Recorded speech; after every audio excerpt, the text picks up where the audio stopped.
आज का विषय है जीवन का रहस्य। संत प्रेमदास साहेब के विचार।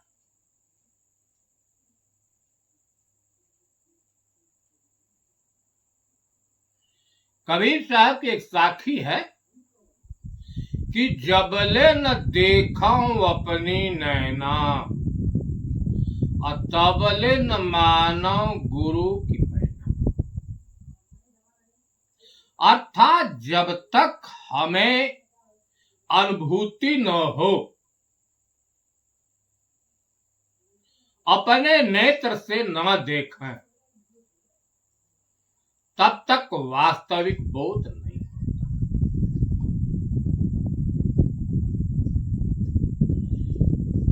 जीवन क्या है?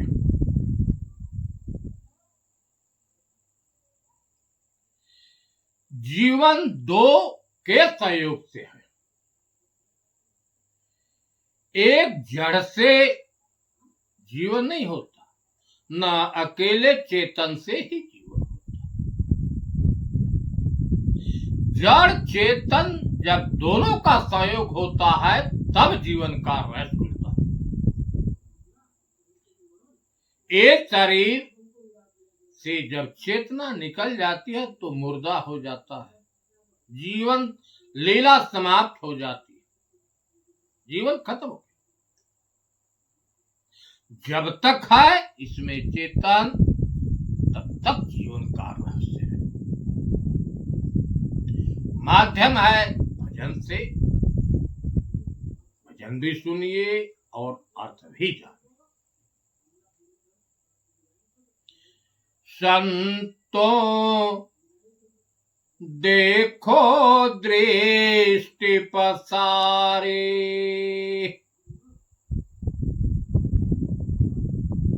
पांच तत्व से बना शरीर, चेतन से चेतना होए।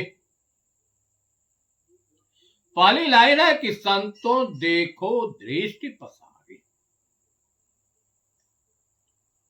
हमारे यहां देखने की दो दृष्टियां हैं। एक ज्ञान चक्षु और दूसरी चर्म चक्षु। चर्म चक्षु से हम बाह्य जगत को देखते हैं। यह आंख जो है बाह्य जगत में जो कुछ दिखाई देता है उसको देखती है और उसका अनुभव करती है। लेकिन एक दृष्टि है ज्ञान चक्षु, जिसको हम अनुभव कहते हैं। ज्ञान चक्षु से अंतर जगत की चीजें देखी जाती हैं। जैसे एक शरीर में मन है, चित्त है, बुद्धि है, अहंकार है, नाना प्रकार के संकल्प विकल्प, आशा मनसा, इच्छा वासना, क्रोध, यावत का जन्म होता है। आंख इसको नहीं देख पाती, लेकिन इसमें स्थित जो चेतन है, आत्मा है, उन सबों को देखने वाला, जानने वाला है। तब कहा कि संतों देखो दृष्टि पसारी। चाहे ज्ञान चक्षु से देखने वाला हो तो ज्ञान चक्षु के प्रयोग कीजिए, और चर्म चक्षु का विषय हो तो चर्म चक्षु। पांच तत्व से बना शरीर। यह शरीर आप जो देख रहे हैं पांच तत्वों से निर्मित है।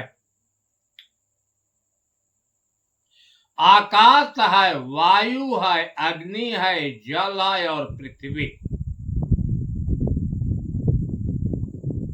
इसमें जो चार तत्व हैं, पृथ्वी, अग्नि, वायु और जल, इससे तो शरीर की रचना हुई, लेकिन इसमें जो खाली स्थान है वह आकाश। ये शरीर में 5 ज्ञान इंद्रियां हैं और 5 कर्म इंद्रियां हैं। यह भी आप लोग अपने चर्म चक्षु से, ज्ञान चक्षु से देखें हैं कि नहीं। जो 5 ज्ञान इंद्रियां हैं वह 5 विषयों का बोध कराने वाली हैं।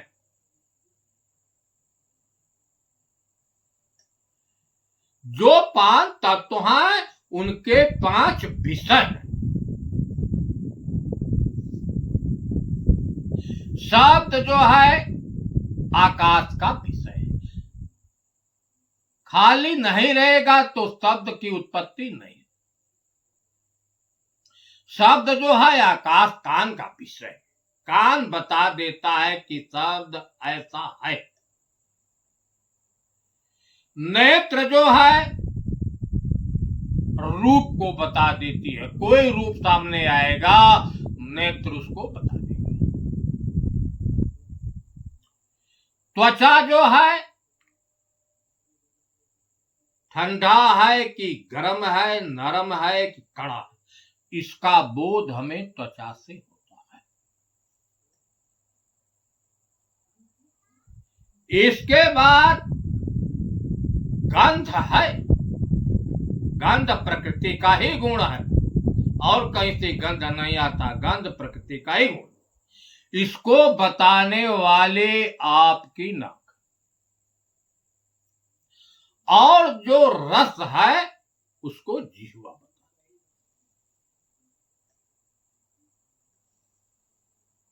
है। ये शरीर में 5 कर्म इंद्रियां, यह भी आप जान स्वयं जानिए। मुख जो है बोलने का काम करता है, खाने का। हाथ जो है लेने देने का काम करता है। पैर चलने का काम करता है।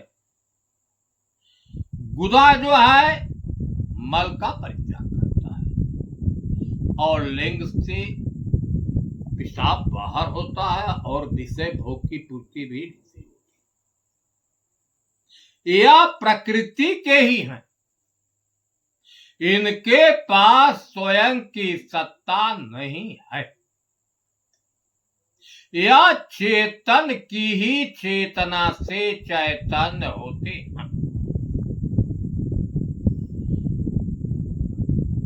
आप स्वयं देखिए, इस शरीर में जैसे चेतन है तो यह चैतन्य है शरीर पूरी।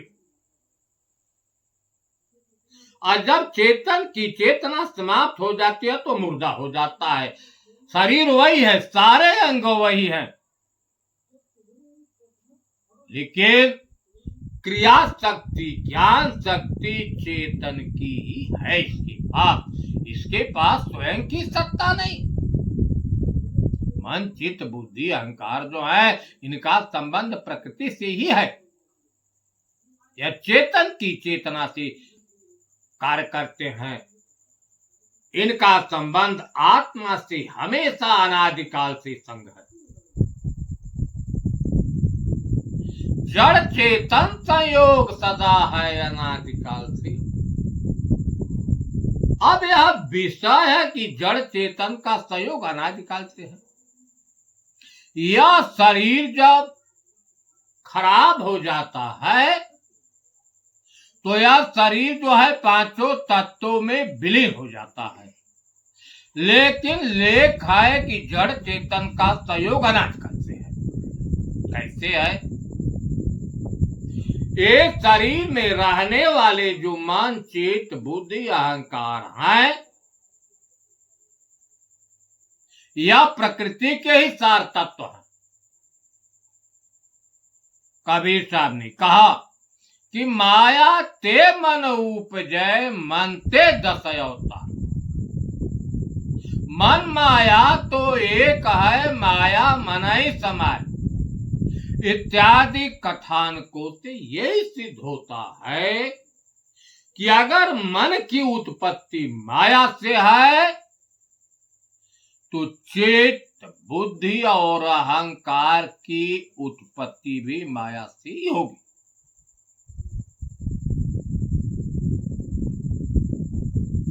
सारे क्रिया को जन्म देने वाली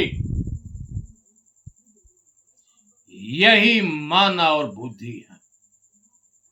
जितने विचार मन तल पर उत्पन्न होते हैं उसका निर्णय बुद्धि लेती है। इनका अनादि काल से संग, यह चेतन की सत्ता से चैतन्य है, इनके पास स्वयं की सत्ता नहीं। कैसे चैतन्य है हम इस पर भी विचार करके देखें, स्वयं देख लें तब माने। लेख पर मत जाइए, आंखों से देखिए। जैसे आग और लोहा दो चीजें हैं, दोनों भी जाती हैं। लोहा पृथ्वी तत्व है, आग अग्नि तत्व है। कभी जब लोहे का और आग का जब संपर्क हो जाता है तो लोहा लाल हो जाता है और गर्म हो जाता है। यह विचारणीय बात है कि लोहे में जो लालिमा और ऊर्जा है वो अग्नि तत्व की है। क्यों हो गया लोहा गर्म? संग के चलते। लोहे का अग्नि का संग है तब लोहा लाल और गर्म है। उसी प्रकार इस शरीर में रहने वाला जो चेतन है, चाहे आत्मा का है, चाहे ब्रह्म का है, चाहे राम का है, चाहे हरि का है, अनेक महापुरुषों ने अनेक नामों से कहा है, लेकिन एक को ही कहा। इसमें जो चेतन है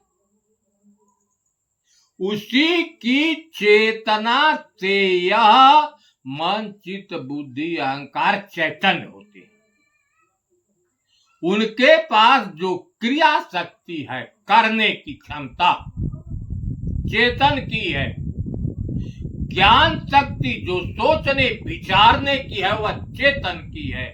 और जो चैतन्यता है जिससे यह चैतन्य होते हैं, जिससे 5 ज्ञान इंद्रिया 5 कर्म इंद्रिया अपना कार्य करती हैं, हृदय की धड़कन होती है, श्वासा चलती है, रक्त संचार होता है, यह चेतन की ही चेतना से होता है। उनकी स्वयं की सत्ता नहीं। तो यह जड़ और चेतन का संयोग यह अनादिकाल। इस शरीर से जब जीव निकलता है, आत्मा निकलता है, अनेक लोगों का अनेक, लेकिन निकलता है। तो यह अगर चेतन निकसा, आत्मा निकसी, चाहे राम निकसा, तो उसके साथ उसकी माया संग है। जैसे छाया और माया विलग नहीं होती, उसी प्रकार अंतःकरण जो है उसके साथ चला जाता है। भगवान कृष्ण ने कहा कि ममय वांसो जीव लोका जीव भूता सनातना। ये शरीर में रहने वाला जो जीव है सनातन से मेरा ही अंश है।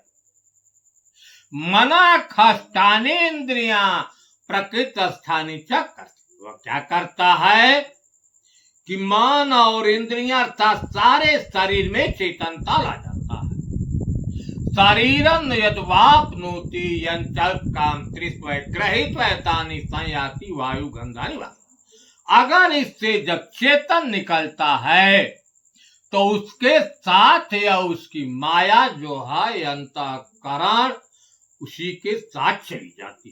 क्यों कि चित्त के अंदर कई जन्मों का कर्मों का संस्कार संग्रहित है। जो कुछ देखा है सुना है सब चित्त रूपी यंत्र में टेप चला जाता है जीव के साथ। इसलिए आप जान लीजिए कि यह जड़ और चेतन का संयोग अनादिकाल से है। जब तक सृष्टि में हम जन्म मरण के प्रवाह में चल रहे हैं तब तक यही जड़ और चेतन का संयोग है। आगे बीज विचार बुद्धि के होई कर्म वृक्ष। कोई विचार पहले उत्पन्न होता है, कोई विचार मन तल पर उत्पन्न होता है। मन पर उत्पन्न हुआ वह विचार निर्णय के लिए बुद्धि तल पर जाता है। अगर प्रज्ञा संपन्न बुद्धि है, बुद्धि के अंदर ज्ञान है, विवेक है, विचार है, सत्य असत का बोध है, भला बुरा का बोध है, तब बुद्धि निर्णय कर लेती है कि यह उचित है, यह कार्य करने योग्य है। नहीं उचित है तो वापस कर देती है। जब बुद्धि निर्णय कर देती कि यथार्थ है, अगर बुद्धि के अंदर अज्ञान है तब मनमाना जो चाहता है वह कराता है। लेकिन प्रज्ञा संपन्न बुद्धि है तो यथार्थ निर्णय देती है। वही विचार जो है बीज है, क्योंकि बीज से ही वृक्ष बनता है। जैसा बीज होगा वैसा वृक्ष बनेगा। अगर बबुल का बीज है, हम बो रहे हैं, तो बबुल का वृक्ष बनेगा, उसमें कांटे लगेंगे। अगर आम का बीज बो रहे हैं तो आम के वृक्ष से, बीज से आम का वृक्ष उत्पन्न होगा और उसमें मीठा फल लगेगा। उसी प्रकार इस शरीर में विचार जो है बीज है, और उसी विचार से कर्म रूपी वृक्ष उत्पन्न होता है।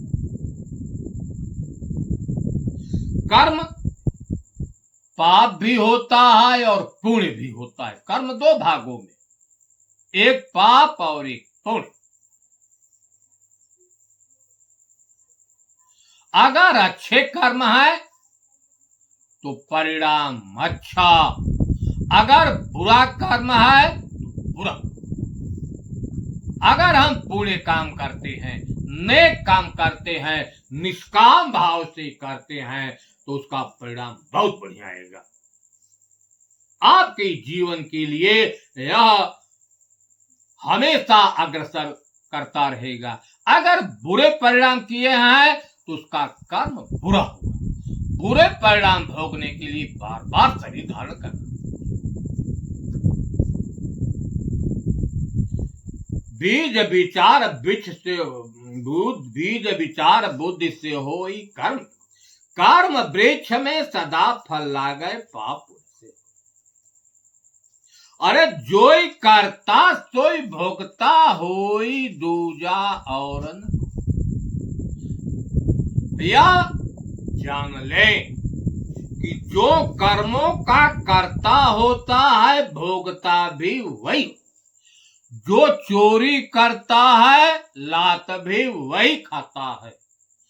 जो दूसरों का भलाई करता है वही प्रोत्साहित होता है। लेकिन इनको कराने वाला कौन है? यह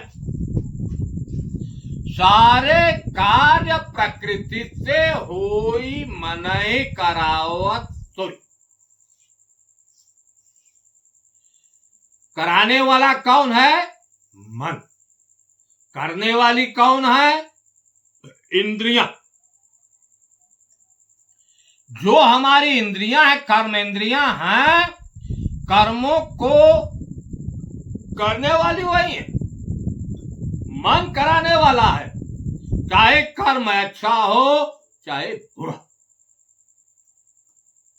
यह आप देख रहे हैं कि इस शरीर में स्थित जो अंतःकरण है सारे कार्यों को जन्म देने वाला है। हमारे जीवन को चलाने वाला यही अंतःकरण मन। हमारा सारा जीवन मन के इशारे पर चलता है, बुद्धि के इशारे पर। अगर प्रज्ञा संपन्न बुद्धि है तो जीवन सार्थक हो जाता है। अब प्रज्ञा संपन्न बुद्धि नहीं है तो सारा कार्य मन के इशारे पर जाता है, जिसको हम अधोगत को प्राप्त होते हैं। आइए अब देखिए,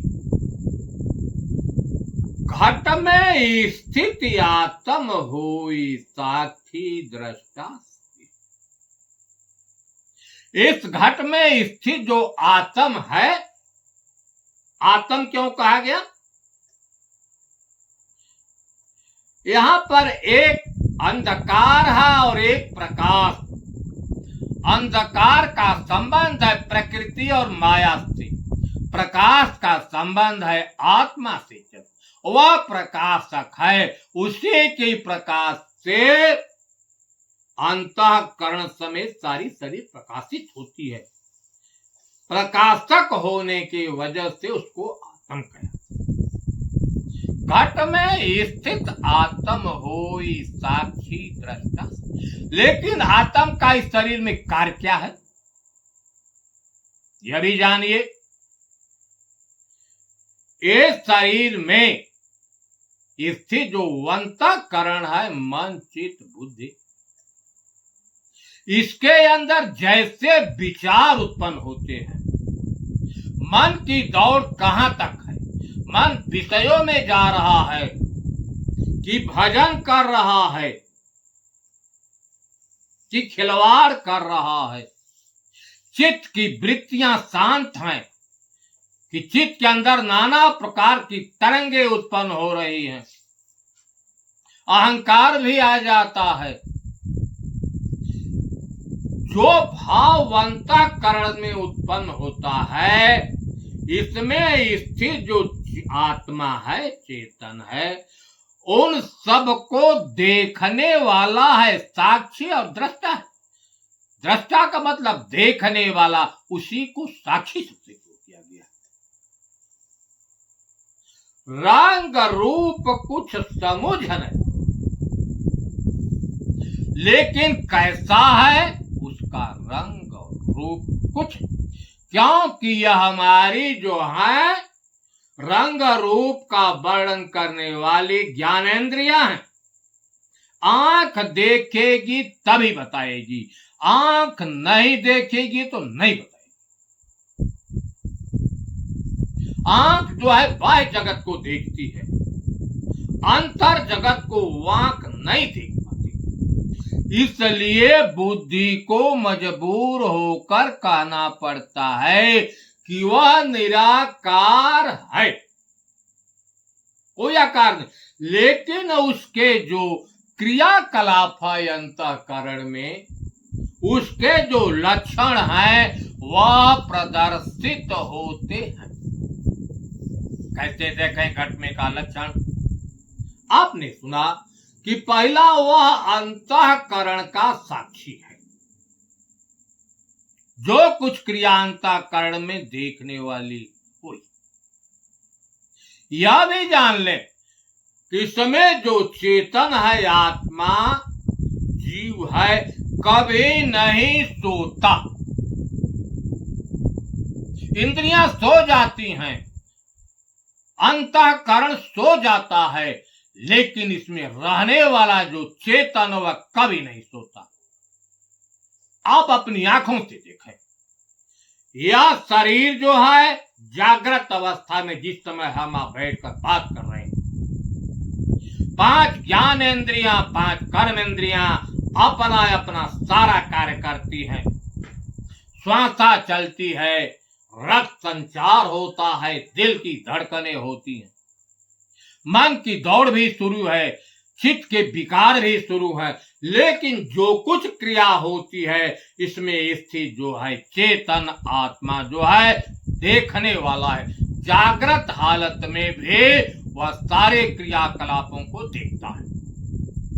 अब दूसरी अवस्था देखिए शरीर की, स्वप्नावस्था। स्वप्न वह अवस्था है जिसमें अंतःकरण, जिसमें ज्ञानेंद्रियां और कर्मेंद्रियां विश्राम कर लेती हैं, आंखें बंद हो जाती हैं। लेकिन स्वप्नावस्था में अंतःकरण अपना कार्य करता है। मन नाना जगह जाता है, दौड़ता है, नाना प्रकार का दृश्य देखता है, नाना प्रकार का व्यवहार करता है, लेकिन उस हालत में स्वप्न का दृष्टा जो है यही चेतन और आत्मा है। लेकिन स्वप्न के बाद आती है सुसुप्ति। कुछ समय के बाद स्वप्न अवस्था खत्म हो जाती है, अंतःकरण वे विश्राम कर लेता है, सो जाता है। लेकिन इसमें रहने वाला जो चेतन जो है उस हालत में जागृत अवस्था है, चेतन है।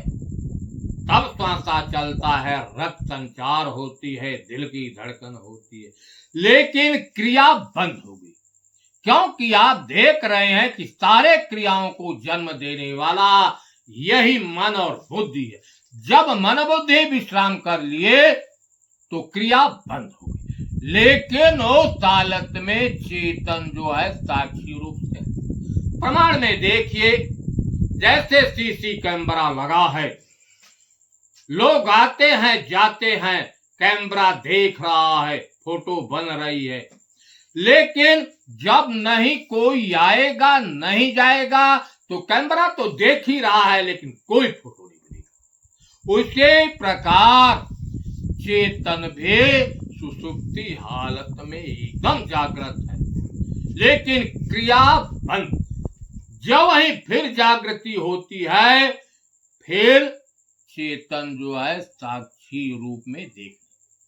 हम इस बिंदु पर पहुंचते हैं कि शरीर में रहने वाला जो चेतन है वह जागृत रूप में रहता है। और देखिए, या शरीर में रहते हुए भी शरीर से परे, शरीर में लिपा मन है और वह सबका प्रकाशक है, सब उसके प्रकाश से प्रकाशित है। आत्म घट में स्थित आत्म होई साक्षी रंग रूप कुछ समुझ न आवत निराकार सो। निराकार सोई घट का दृष्टा। जो निराकार है वह घट के सारे दृश्य को देखने वाला है। आत्म वही है, कोई दूसरा नहीं है। परमात्म वही है। ये शरीर तल्प को प्रकाशित करने की वजह से आत्म, परमात्म, पर माने जो माया है, माया से परे होने की वजह से परमात्म, वही सर्वव्यापकता में वही परमात्म है। सर्वनियामक सोई, सबको नियंत्रित करने वाले। चांद है, तारे हैं, सूर्य है, नक्षत्र है, सारी सृष्टि, सारी शरीर को नियंत्रित करने वाला वही चेतन है, वही आत्मा है। सदा एक रस, उसमें कोई परिवर्तन नहीं है। बोझ प्रेम दास, कोई बोझता ही। अरे जो ही जाना तो ही आपको माना, जिसको आत्मानुभूति हो गई वह मान गया। दूजा और न कोई दूसरा नहीं। जाको आत्म बोधन होई परे लखत है सोई। जिसको आत्म बोध नहीं हुआ वह कहीं स्वर्ग में बैठा परमात्मा को देखता है। आप देख रहे हैं, यही जीवन का रहस्य है। जीवन जड़ और चेतन दो के संयोग से चलता है। सारी क्रियाएं इसी शरीर में घटित हो रही है। आप लोग स्वयं अनुभव करके देखें। साहेब बंदगी।